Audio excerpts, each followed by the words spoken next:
Chapter 13.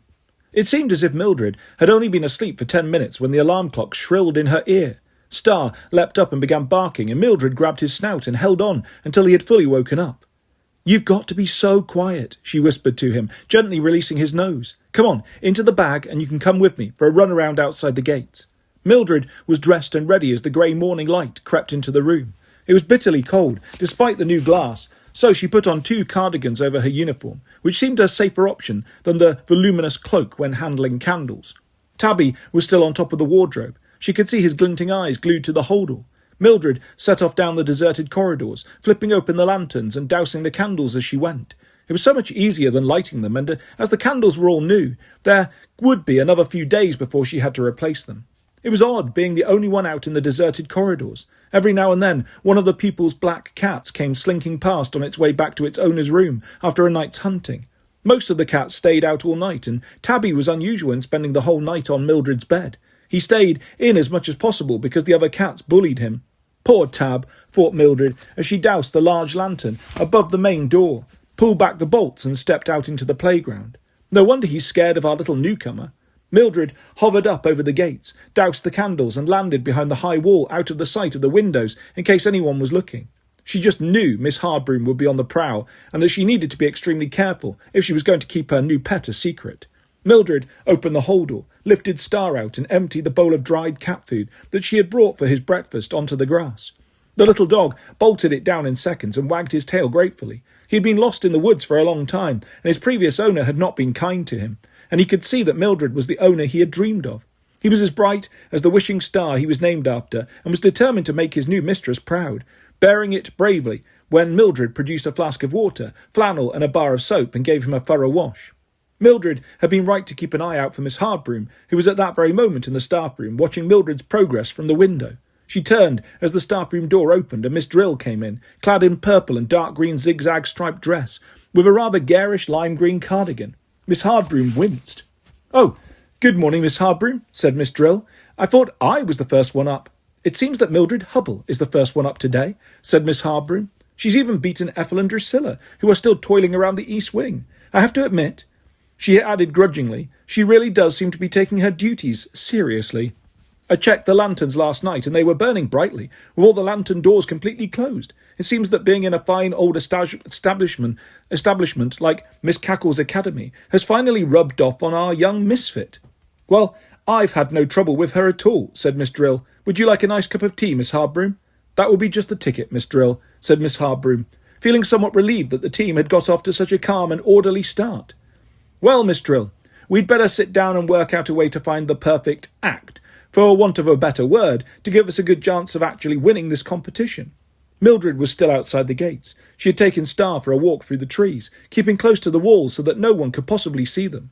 It really was an ideal task.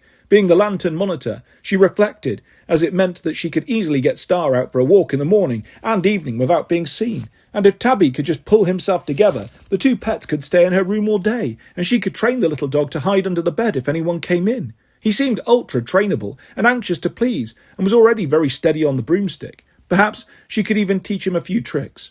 "Come on then, in you hop," she said, opening the holdall. Star jumped onto the broom and into the bag, flattening himself down helpfully.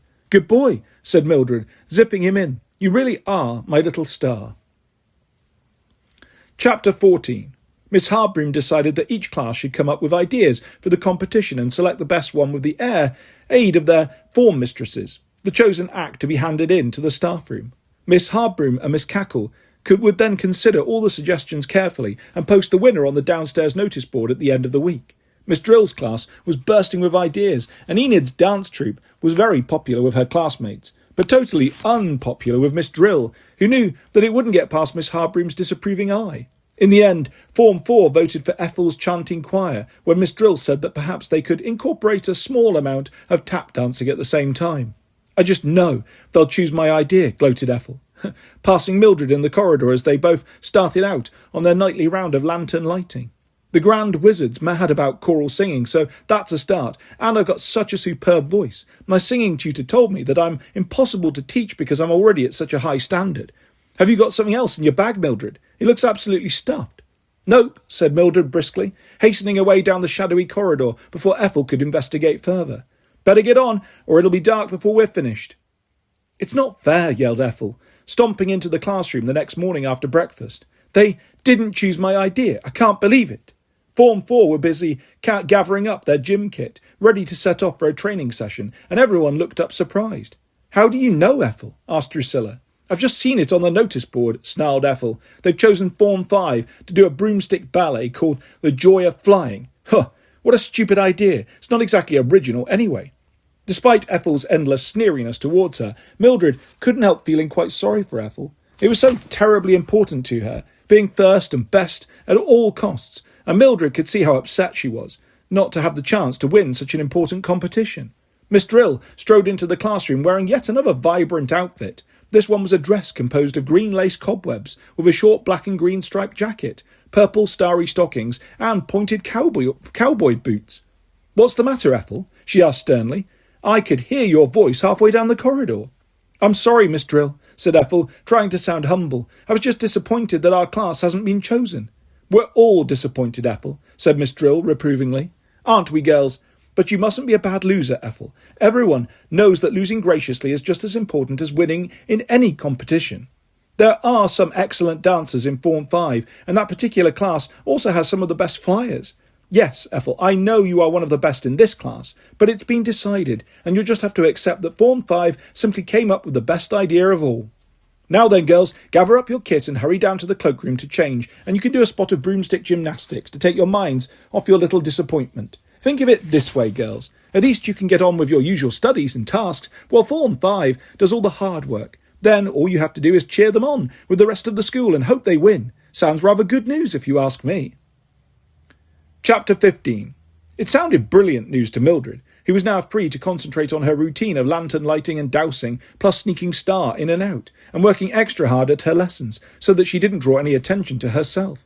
Everything was going so smoothly that she began to wonder if the wishing star had also been a lucky star, making things start to go right all the time. Even Tabby had calmed down gradually as the days passed. It wasn't long before he realised that Star was no threat at all, and one day, when Mildred came up to her room after lessons, she found them both asleep in the holdall under her bed.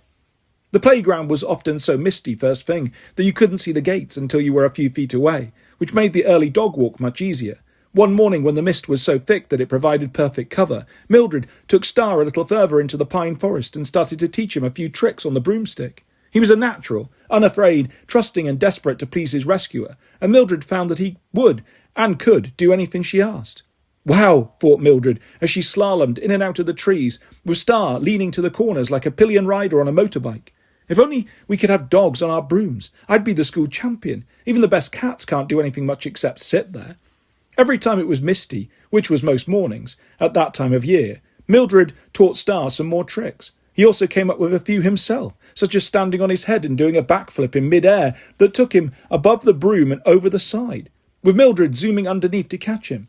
Mildred invented a new trick where Star did the usual backflip with Mildred zooming underneath him. However, this time they started 30 feet up and did several backflip catches, descending very fast, so that it looked quite graceful, like a tumbling waterfall. Mildred had never had so much fun on a broomstick before. After a few weeks of morning Star training, Mildred became so enthusiastic that she began helping him to practice some of the more complicated routines in her room. At first, she was a little worried that Tabby would be jealous, but he didn't mind at all. He absolutely hated broomstick flying and couldn't care less about Mildred training anyone else, as long as he still had his place on her pillow at night and lots of cuddles when she was sitting in bed reading. Star tactfully slept at the end of the bed, on Mildred's feet or curled into the back of her knees, and Tabby often sneaked under the covers into Mildred's arms, so that she sometimes woke up almost wearing the two of them. On cold nights, Mildred slept better than she had ever done, wrapped in her pets like a furry dressing gown. She had even got used to the clunking bat flap, just as Maud had said she would.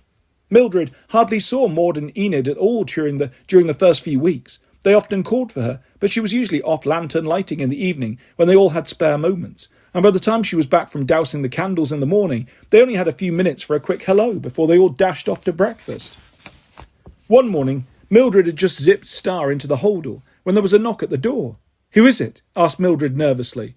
The door burst open, and there stood Maud and Enid, dressed and ready for the day, holding their broomsticks. "Surprise!" said Maud. "We're coming with you to help, so we can all have half an hour together." Gosh, Mill, said Enid, who was holding a large jug and a pair of kitchen scissors. How on earth do you do this every morning and stay so cheerful? I've sort of got used to it, said Mildred, glancing at the bag. Look, don't worry about me. I'll just nip around on my own. I'll be back in a tick and we can catch up over breakfast.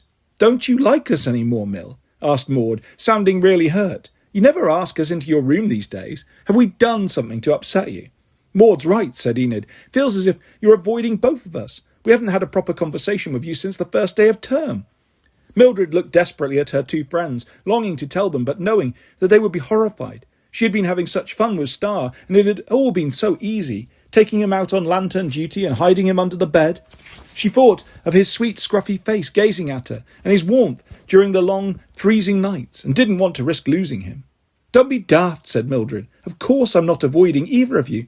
I've just been busy, but I really will be quicker on my own, and... Well, we're coming with you, whether you like it or not, said Maud. Enid's got to get some foliage for her duty as flower monitor, haven't you, Enid? That's right, said Enid, so let's go. Mildred trailed miserably down the corridors, expertly flipping open the lantern flaps and putting out the candles, followed along by her broomstick and her two friends, and soon they had reached the school gates.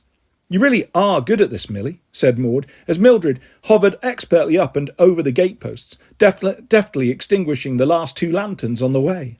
They all hovered down and landed on the grass. Mildred led everyone out of sight along the outside of the wall and into the edge of the forest. Gosh, Mildred, said Enid, what on earth have you got in the bag? Star, who was looking forward to his morning runabout and broomstick fun, was wagging his tail and bustling, making the bag and broomstick jerk about madly. Maud and Enid stared at the bag in amazement. This is going to surprise you both, said Mildred, but it really isn't as bad as it looks. She unzipped the holdall and Star leapt out like a jack-in-the-box. He was delighted to meet Mildred's friends, jumping up to lick their faces, then setting off in a mad circle around the tree, overjoyed to be out after his long night in Mildred's room. Maud and Enid stood with their mouths open, stunned.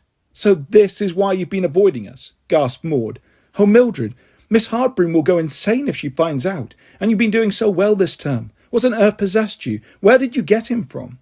I didn't get him from anywhere, said Mildred, resting on the back of her hovering broom. He got me. Anyway, it's your fault, Maudie. You told me to wish on that shooting star, and I wished for a dog. And there he was the next day outside the gates. I couldn't send him back a wish come true, could I? It wouldn't be right. And he's so clever. He could do hundreds of tricks. Look, I'll show you. She called him over and patted the back of the broom. Oh, come on, you two, said Mildred. Stop being so grumpy. Just sit there on your brooms, and I'll show you all the things he can do. You'll soon see why I had to keep him. Chapter 16. The three friends made their way back through the silent morning corridors, with Star zipped neatly into his holdall, and Enid carrying the jug, now full of pine-cone branches and jolly twigs, with red berries to brighten up their grey stone classroom. They hurried into Mildred's room and closed the door behind them. Mildred opened the holdall, and Star immediately leapt out and dived under the bed. I don't know what Einstein's going to say when he wakes up in the spring, laughed Mildred. Well then, what did you think of him? He's incredible, Mildred, said Maud, and you're incredible with him. I've never seen you fly like that. He's like part of you, said Enid, like another arm or a leg. I can see why you're crazy about him. Not that it makes things any easier. HB will still go mad when she finds out. If she finds out, said Mildred. And we aren't telling anyone, are we? Of course not, said Maud. Anyway, you've done brilliantly so far. Even your best friends didn't suspect a thing, so maybe you'll be able to hide him till the end of term. Tell you what, let's all go, and we'll watch Form 5 rehearsing for their broomstick ballet at lunchtime. They're doing the first dress rehearsal in the Great Hall. It's supposed to be fantastic. That would be so nice, said Mildred, feeling a wave of relief that her two best friends were in on the secret. It'll be great if we win, especially as Form 5 are doing all the hard work. At least there's no way I can mess up someone else's broomstick display. They all laughed, remembering the now legendary Halloween when they were first years and Ethel had spitefully lent Mildred a broom with a spell on it, which had wrecked the display. Everything had turned out well in the end, but Mildred still had nightmares about it. The broomstick ballet was fantastic. Miss Hardbroom had taken charge of the project with the help of Miss Bat, who was providing a rousing piano accompaniment, and Miss Mould, the art mistress, who had designed some wonderful flowing costumes for the 4 aerial ballerinas. Each dancer represented different aspects of night flying. There was an owl dancer in magnificent wings and a headdress made from hand-sewn fluttering silk feathers. 2 dancers draped in midnight blue robes, sewn with star-shaped sequins, and the principal dancer who was bedecked in silver and blue to represent moonlight. The dancers were set against a beautiful deep blue backdrop, with a huge white moon and stars picked out in luminous paint, which glowed magically under the candelabras.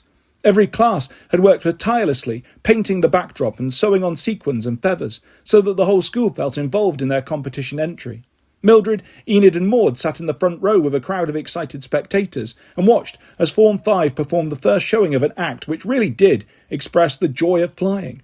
"I think we could actually win with that," enthused Maud, as they hurried to grab some food before lunch break was over. "It was really beautiful." "No, it wasn't," said Ethel, who had come up behind them without anyone noticing. "Just run-of-the-mill, if you ask me." "No one is asking you, Ethel," said Mildred. "Anyway, you aren't a judge, thank goodness, so we'll just have to keep our fingers crossed and leave it up to them. Don't you want us to win the swimming pool?" "You think you're really great now, don't you, Mildred Hubble?" said Ethel, her voice rising dangerously. "Just because you've lit a few lanterns without burning the school down, you think everyone's suddenly dying to hear that you, or what you think about everything?" "No, I don't, Ethel," said Mildred wearily, "and I'm not getting into an argument about nothing, so why don't you find someone else to pick on?" Ethel stalked away down the corridor, and Mildred felt a sudden stab of alarm as she imagined what Ethel would do if she found out about Star. Chapter 17. The competition was to take place at the Supreme Magician's residence, a vast rambling castle with 150 rooms, one of which was a gigantic hall, large enough for 3 schools to fit in at once, cheering on their acts in front of the 3 judges. There were 30 schools for sorcery, magic and witchcraft scattered about the country, most of them flying in from isolated places, and it would take 10 days for all 30 acts to be judged at a rate of 3 a day, 5 days a week. Miss Cackle's Academy was to perform on the last day of the competition, along with Pentangles and Moonridge High. By a fantastic stroke of luck, Miss Cackle's Academy was only 3 mountains away from the Supreme Magician's castle, which meant that they would not have to stay overnight. Mildred had been racking her brains for a furtive way of bringing Star with her under the watchful eye of Miss Drill, who was unfortunately proving every bit as vigilant as Miss Harbroom, despite the zany outfits. And Mildred breathed a sigh of relief that she would only be gone for the daytime hours, when Star was used to having his long sleep under her bed anyway. Miss Cackle and Miss Harbroom sat in the staff room with all the teachers on the night before their school's auditions. "I think that's everything covered, Miss Cackle," said Miss Harbroom, who had just read out their travel plans in minute detail, including the transport of costumes and scenery, plus the making of nearly 200 packed lunches. "Do you think we might actually win?" asked Miss Drill. "I've seen one of the rehearsals, and I must say it did look quite special." "I think we have an excellent chance," replied Miss Harbroom. "My only worry is whether there might have been an overabundance of broomstick ballets during the previous 9 days. If so, the judges might be a little bored by yet another ballet routine. I must say, I rather wish we weren't the very last act of all." "Oh, I don't know, Miss Harbroom," said Miss Cackle. "Surely it's worse to be at the beginning, nearly 2 weeks earlier. The judges are much more likely to remember the last act than the first one." "And the judges are all getting on for 100 years old," laughed Miss Mould. "So it's better to be fresh in their memories, I'd say." Now, Miss Mould," scolded Miss Cackle, a twinkle in her eye. "We are none of us getting any younger, and I'm sure that the combined brains of the 3 most honoured sorcerers in the country are quite adequate to judge a talent competition." "Well, if you don't mind," announced Miss Harbroom, "I'm off to bed, as there will be a great deal to contend with tomorrow morning. One last thing, Miss Mould. Could you assist me with taking the costumes down to the front hall, ready for Form 5 to tie onto their broomsticks in the morning? I shall be carrying the rolled-up backdrop underneath my own broom for the journey, as it really is rather unwieldy, and we don't want any accidents before we get there. All pupils to be assembled in the playground by 10 o'clock sharp, ready for take-off. Well, good night, everyone." "Good night, Miss Harbroom," called Miss Cackle, as Miss Harbroom swept out of the door. She was going to say pleasant dreams, but somehow she couldn't imagine her deputy dreaming of anything but school rules and timetables, so there didn't seem much point. The following morning, Mildred was up and dressed even earlier than usual, ready to zoom around the corridors, taking Star for his walk and hurry back to hide him under the bed before the journey. She put him down a bowl of cat food for Tabby, let the door ajar so he could go for his morning wander, stuffed Star into the holdall, and set off down the corridor. She was now an expert lantern monitor, taking her duties extremely seriously. She had changed all the candles the day before and polished the glass so that there was no maintenance to do that morning, and she was making very good time. She soon reached the entrance hall and flew up to douse the candle in the large lantern which hung above the main doors, leading to the playground. It was a cheerful, sunny morning, most unusual for the academy. Mildred glanced around at the rays slanting in through the windows and noticed the rail with the 4 ballet costumes, awaiting broom transport. Star was already wriggling about in the bag, keen to have his breakfast on the grass and a run about through the trees. "Stop it," giggled Mildred. "You'll have me off the broom." "Talking to yourself now, are you, Mildred Hubble?" said a sharp voice right behind her. Mildred jumped and almost overbalanced as she was now 15 feet up and not expecting anyone to be there. "Ethel," she exclaimed. "Careful, you made me jump. What are you doing here?" "Following you," said Ethel unpleasantly, hovering next to Mildred and nudging the holder with her foot. "You weren't quite quick enough outside the gates yesterday. I was looking out of the window when the mist cleared, just in time to see you putting something in your bag. What was it, Mildred? A badger? A large hedgehog? It was definitely an animal, that's for sure." "It was only Tabby," said Mildred, feeling desperate, as the holder was now noticeably beginning to judder. "He's in there now, so I'd better get on, Ethel, if you don't mind, or we'll both be late for takeoff." Unfortunately, just at that moment, Tabby, unmistakably as he was the only tabby cat in the school, strolled underneath them and out into the yard through the communal cat flap set into the wall. "I think not," said Ethel. "So, what have you got in the bag, Mildred? Come on, show me." Mildred had flipped open the lantern door and was poised with the candle snuffer when Ethel made a dive for the zip on the holdall. Chapter 18. Everything happened at once. Ethel yanked the zip open and Star's head sprang into view, barking. Ethel was thrown off balance and seized Mildred, who also overbalanced. Mildred tried to stop them all from falling by grabbing the lantern, but to her horror, she only succeeded in wrenching it clean out of the wall. They watched helplessly as it hurtled across the slate floor below, smashing open and setting alight to the costumes.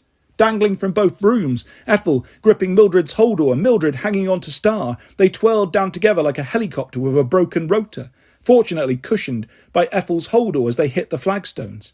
"Quick, Ethel!" yelled Mildred, jumping up and rummaging in her holdall. "Grab your fire extinguisher."